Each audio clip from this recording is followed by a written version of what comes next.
बबली वध जिला भिंड से 20 रुपए का पुरस्कार लेके आए हैं। जोरदार तालियां।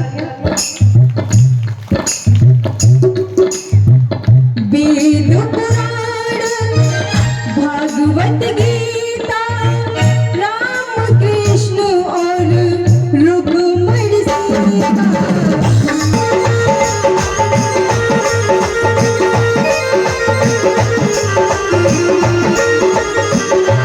जो वेद पुराण भागवत गीता, इनसे हमारे लिए कुछ नहीं होने वाला, इनसे हमारे समाज का कभी कल्याण नहीं होगा। और जो वेद पुराण भागवत गीता और जो पत्थर पूजा करते हैं, तो बाबा साहब उनको क्या कहते हैं? अरे इन्हें पूजने वाले, अरे इन्हें पूजने वाले बाबा ने कहे अज्ञान, और देश चलाने को दे गए वो हमें नया संविधान।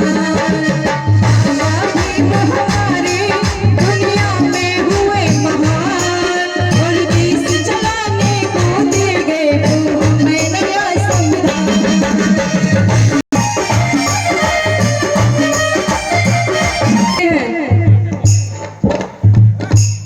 कोई काम करवाएंगे तो पहले अपनी टांग जरूर अड़ाएंगे उसमें कि तुम शादी करो तो हमें बुलाओ, हमसे विवाह पढ़वाओ, नहीं तो आपको नरक में जाना पड़ेगा।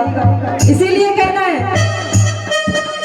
स्वर्ग नरक का भय दिखला दे, पत्थर को भी वो बुझवा दे।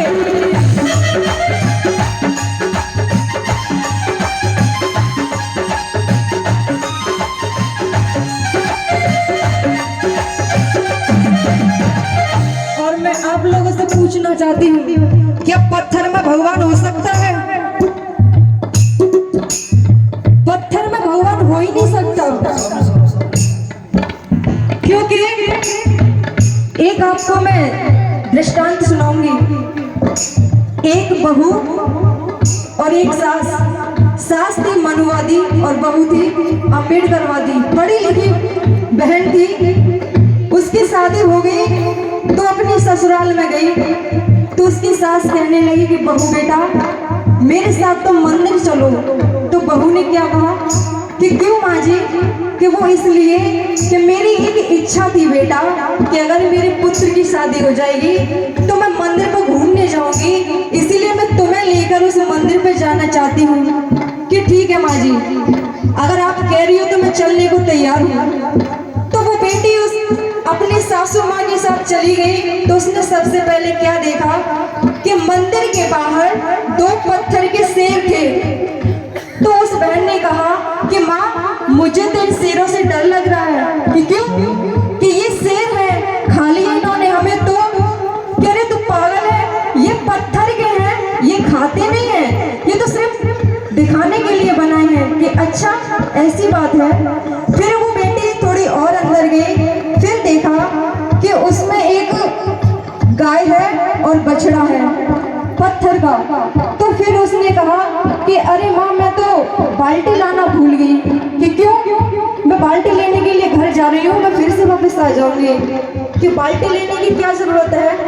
कि वो माँ जी इसलिए कि इसमें गाय बंधी है और ये बछड़ा भी है, तो ये दूध देगी तो हम इसकी खीर बना लेंगे घर पे जाके। तो कहने लगी अरे बहू मुझे लगता है कि मेरी तो किस्मत फूट गई। मैं सोच रही थी कि मेरी बहू पढ़ी लिखी है तो मेरे घर का कल्याण होगा, लेकिन तू तो बिल्कुल पागल है, ये पत्थर की गाय भला दूध कैसे दे सकती है? फिर वो थोड़ी और अंदर गई, वहां पे जहाँ माता रानी का मंदिर था और स्वयं शेरा वाली माता उस मंदिर के अंदर थी। तो सास ने कहा कि बेटा ये पकड़ो थाली और मांग लो इस माँ से जो तुम मांगना चाहती हो। फिर उस बेटी ने क्या बोला? जब उस बेटी का जवाब आपको अच्छा लगे तो जोरदार तालियां देना। उस बेटी ने कहा कि माँ मैं तुमसे एक बात पूछूं? कि हाँ बेटा पूछो। क्या? कि जब पत्थर के शेर हमें खा नहीं सकते, पत्थर की गाय दूध नहीं दे सकती, तो ये पत्थर की माँ मुझे क्या देगी?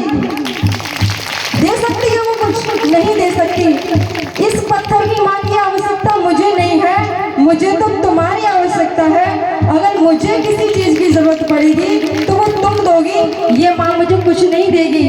अगर मेरे पेट में दर्द होगा तो माँ तुम मेरे लिए गर्म पानी लाओगी, तुम मुझे डॉक्टर के पास ले जाओगी, ये माँ तो कुछ भी नहीं कर पाएगी।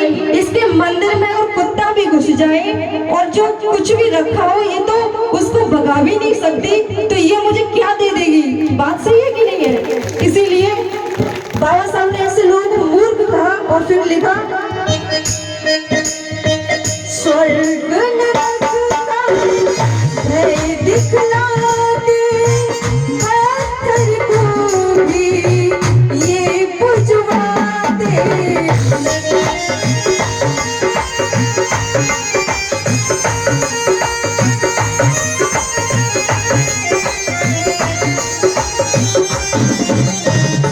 और किसी बहन की अगर शादी के बाद अगर बेटा या बेटी पैदा ना हो, बच्चा पैदा ना हो, तो कैसे कहती है कि इस पे किसी भूत मसान का साया है, कहती है कि नहीं?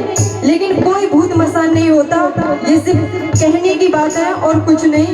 इसीलिए कहा है, इन झूठे लोगों ने, अरे इन झूठे लोगों ने बुझवाई भूत मसान और देश चलाने को दे गए वो हमें नया संविधान।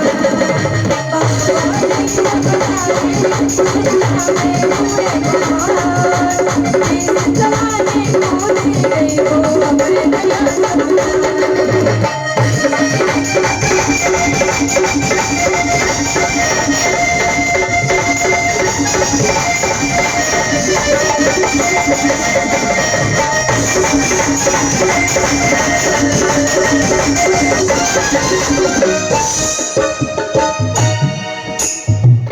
वेद काल था बड़ा अन्याय, इनकी रीत समझ न आई। वेद काल था बड़ा अन्याय, इनकी रीत समझ न आई। वेद काल क्यों अन्याय था? इस देश में एक ब्राह्मण था जिसने मनुस्मृति को लिखा था, उसी को कहते हैं वेदकाल। उसने उसमें क्या लिखा कि शूद्र समाज को पढ़ने का अधिकार नहीं है, शूद्र समाज को पानी पीने का अधिकार नहीं है, शूद्र समाज को खाना खाने का अधिकार नहीं है, शूद्र समाज को अच्छे कपड़े पहनने का अधिकार नहीं है, शूद्र समाज को पक्के घर में रहने का अधिकार नहीं है। तो क्या ऐसी किताब हमारे लिए अच्छी हो सकती है? नहीं हो सकती। जब बाबा साहब ने इनके इतिहास को पढ़ा, उस मनुस्मृति को पढ़ा, तो उन्होंने बाबा साहब ने ये कहा कि ये तो मेरे समाज के लिए बहुत गलत है। फिर बाबा साहब ने अपनी किताब लिखी, भारत का संविधान, इंडियन ऑफ कॉन्स्टिट्यूशन। उसमें क्या लिखा कि जाओ मेरी बहन के, हमारे देश की बहन बेटियों, मैं तुम्हें सारे अधिकार देता हूँ कि आपको मेरे शूद्र समाज को पानी पीने का अधिकार है, अच्छा खाना खाने का अधिकार है, अच्छे कपड़े पहनने का अधिकार है, और आज से तुम कच्चे मकानों में नहीं पक्के मकानों में रहोगे। इसीलिए हमें इन लोगों से कोई काम ही नहीं है, हमें सिर्फ अपने बाबा साहब के इतिहास पर चलना है, बाबा साहब के मार्ग पर चलना है, भगवान बुद्ध के मार्ग पर चलना है। और इसीलिए कहना है क्या, वेद काल था बड़ा अन्याय, इसकी रीत समझ न आई। मनु विधान में ना था, अभी जो मैंने बताया था मनुस्मृति, मनु विधान में ना था कोई यहाँ समान, क्योंकि उसमें ऊंच नीच थी। लेकिन जो बाबा साहब ने किताब लिखी संविधान, उसने सबको बराबर कर दिया। इसीलिए मनु विधान में ना था कोई यहाँ समान, और देश चलाने को दे गए वो संविधान।